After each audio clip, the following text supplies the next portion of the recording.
and welcome to today's video. This is our YouTube channel where we teach heart-based coaches and service providers how to get more clients sustainably. And today we are talking about strategies for how to build a consistent coaching practice, whether you're looking to go full-time, build out a small group program, or just serve more people with a small audience. So do you think that you need a huge audience to be able to make a living full-time as a service provider or a coach?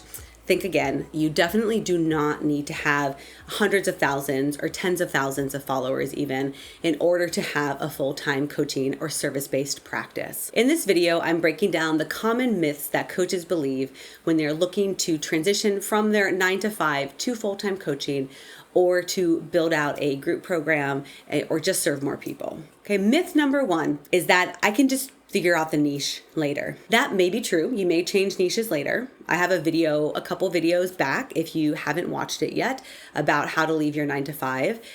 That talks a little bit more about niches. And you are welcome to change niches down the line. However, you do need to pick a niche for right now.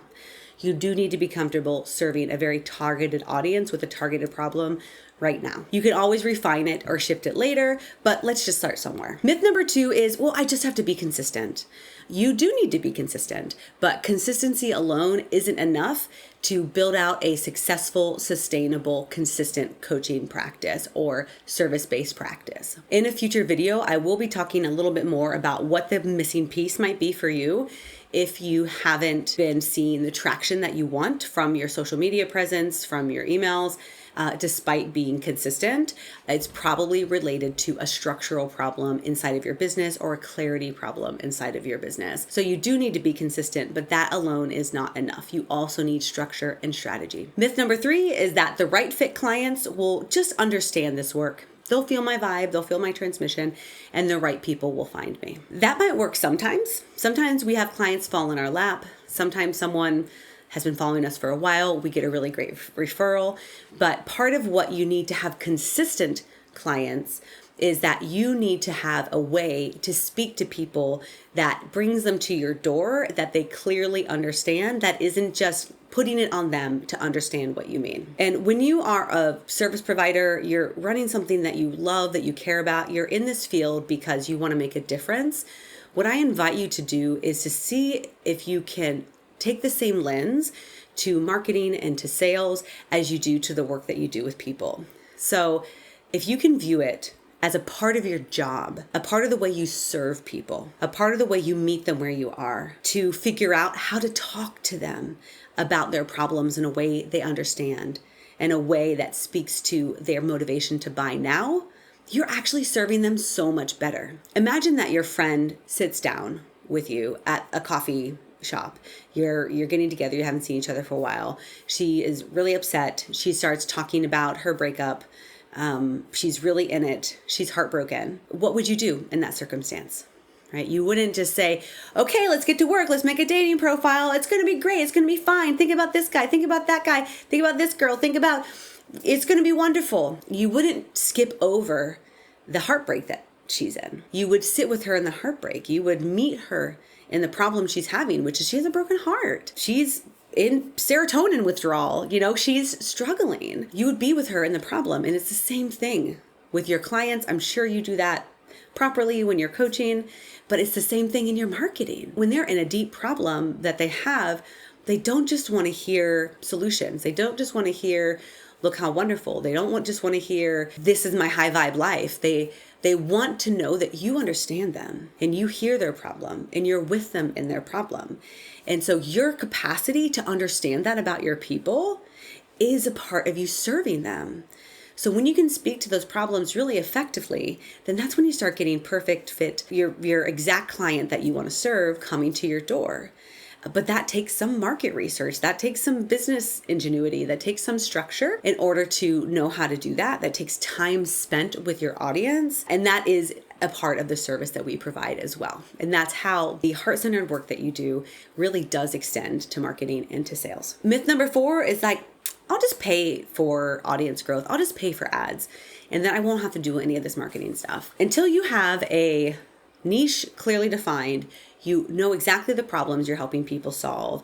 You've done some market research. You know that your audience really wants what you have to buy. Until you've tested all of that, ads are a really good way to lose money. And you end up actually testing something that's not working, and you're learning that it doesn't work in a very expensive manner. So you still have to do the relational work of getting to know your audience, of getting to know your people. It's a small group of people. It's not that hard. It's not that intimidating to be in front of people in that way. I really encourage you to expand your capacity to be in relationship with the people who are already in your audience, because that's where the answers lie, is in the service that they want you to provide. And you can't get around that with an ad. They're still going to be reading it. They're still going to be they're still there, right? Even if you are unplugged from the process. And if you are unplugged, how are you going to really meet them? Like we were talking about with that friend in the coffee shop, they need you to meet them in order to say yes to working with you, especially if we're doing deep work or transformational work. Myth number 5 is I don't have to meet face to face with people. They can just buy a product on Evergreen without a call. This absolutely does not work for a small audience. We see this happening with huge brands, right? People with 1 million followers or 200,000 followers or even 40,000 followers, tens of thousands of followers. What happens with a really big brand is that they have created a very strong avatar of themselves online, and there is a lot of know, like, and trust factor there. However, if you have a small audience and you're really trying to serve people who maybe you're talking to 1,000 people, maybe 2,000, 3,000, definitely fewer than 10,000 people, you really need to be in relationship with them.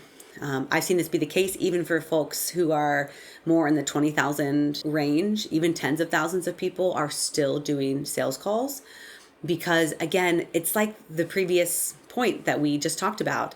You need to be in relationship with them, especially if this is transformative work. How can we expect them to say yes to trusting us with a really important part of their lives if we're not willing to get on a call with them, if we're not willing to meet with them?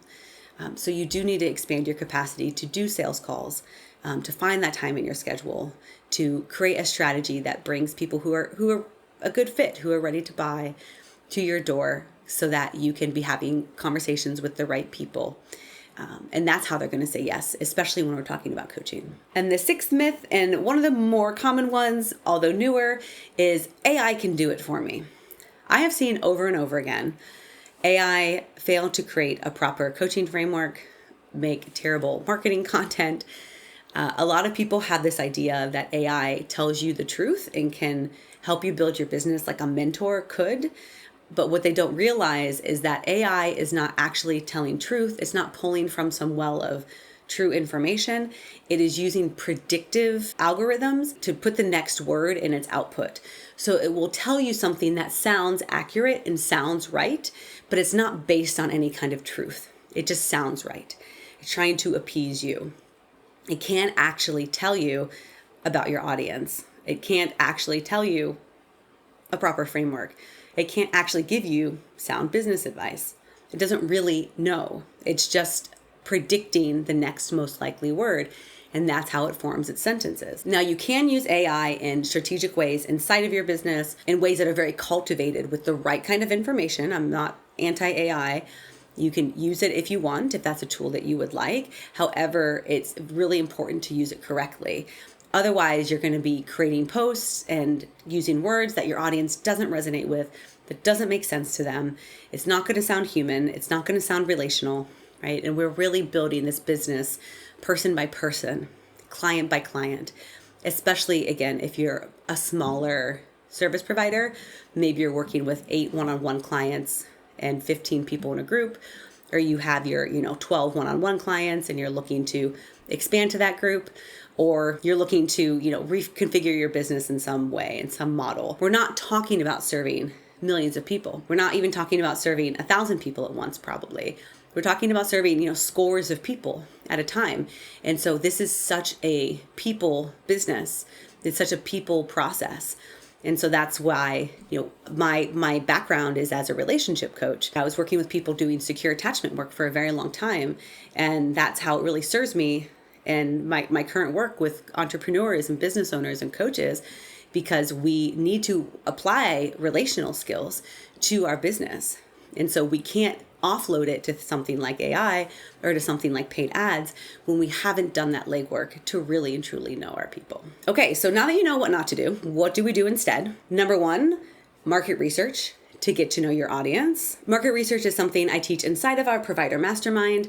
If you're interested in getting on the wait list for that, you can sign up on that in the description below, and you'll be the first to be notified when we are open again and enrolling new clients if you're curious about our market research process. The second thing you need to be doing instead is getting on calls with people. Be willing to take discovery calls or sales calls. Be willing to talk to people in DMs or over email. Build relationships. The third thing you need to be doing that I see a lot of entrepreneurs miss are teaching conversion events. You need to be teaching live events of some kind, whether online or in person. That is the gateway to how people say yes to working with you. This isn't true for all industries that are more established, but for something like coaching, healing, some service-based business, something that's outside the realm of like psychotherapy, something along those lines, you do need to be creating an experience that's very high touch where people can come on to calls with you and say yes to the work. And so I want to just point out that these three things that you do need to be doing are all relational skills. These are all skills that require the ability to be in relationship authentically with another human. Because if you are a coach or a service provider in a helping profession, this is not a hands-off field. This is a people field. And so again, that's part of why I've built my practice the way that I have. I've built our Provider Mastermind the way that I have in teaching you some of these relational skills and working through them with you in your own body, mind, your own nervous system, increasing your capacity for these kinds of relationship and conversations, sales, DMs, client conflicts, that kind of stuff, because we absolutely need to be able to show up in a relational capacity in this field. And I see a lot of people missing that. So again, if you're interested in Provider, we have a wait list that you can get on and be the first to know when we're open. And that is a huge piece of what enables our clients to make more sales, is because they're constantly building that know, like, and trust factor, that relatability factor, marketing that just feels like it's speaking directly to that person's experience because they have been relating to them. They have been talking to them. They have been doing market research. They have been expanding their own capacity to have those conversations. That's what really moves the needle with a small audience, is building your practice person by person, brick by brick, conversation by conversation. And so getting out there with the right strategy and being willing to have those conversations, expanding your relational capacity, are all going to make a huge difference for you. So make sure you watch our next video. We're going to be talking about the one shift you can make for your coaching offers to sell themselves.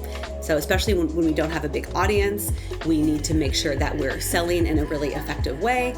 And so we're going to talk about one thing that you can do to make that more effective so that the people you do talk to are more likely to convert.